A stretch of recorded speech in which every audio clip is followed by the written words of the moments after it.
बढ़ते आगे, नेटो की सबसे बड़ी चिंता है कि अगर बेलारूस इस युद्ध में शामिल हुआ तो संगठन के सदस्य देशों तक इसकी आंच जाएगी। ऐसे में नेटो शांत नहीं बैठ सकता और उसे भी इस युद्ध में शामिल होना पड़ेगा।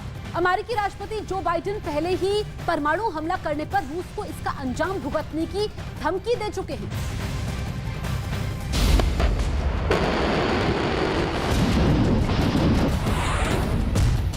दुनिया की टेंशन को रूस और पुतिन के करीबी और दोस्त बेलारूस के राष्ट्रपति अलेक्जेंडर लुकाशेंको ने और भी बढ़ा दिया है।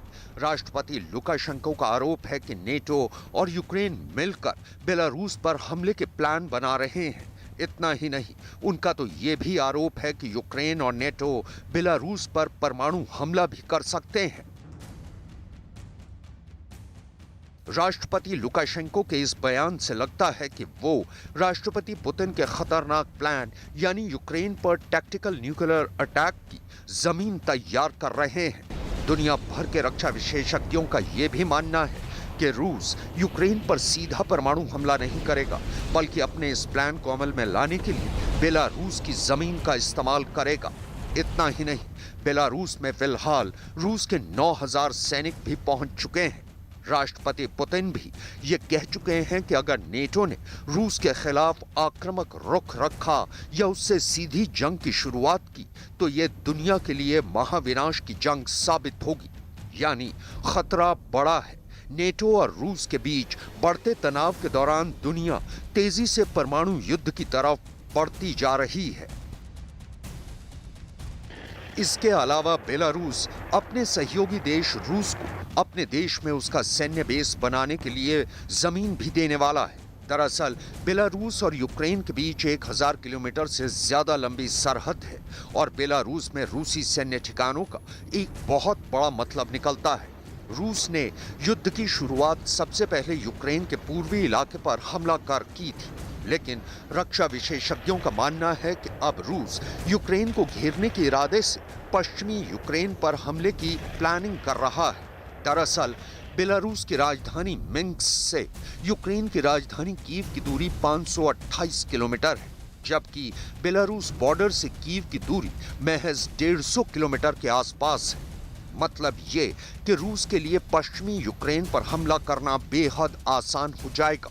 इस प्लान की वजह से यूक्रेन के लुतस्क, रिवने, ज़तोमर, कीव, चर्निहाइव जैसे 5 अहम इलाके पुतिन की वॉर मशीनरी की जद में आ जाएंगे और इसी रास्ते के जरिए रूसी सेना कीव तक भी पहुंच सकती है।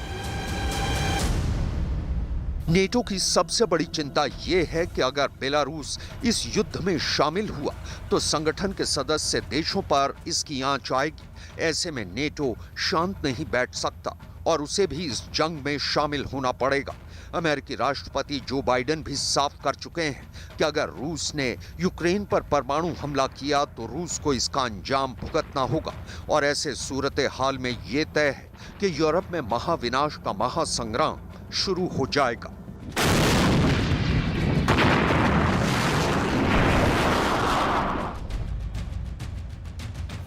डेली मेल में छपी एक और रिपोर्ट के मुताबिक राष्ट्रपति पुतिन अब यूक्रेन के खिलाफ जंग का ऐलान करने वाले हैं।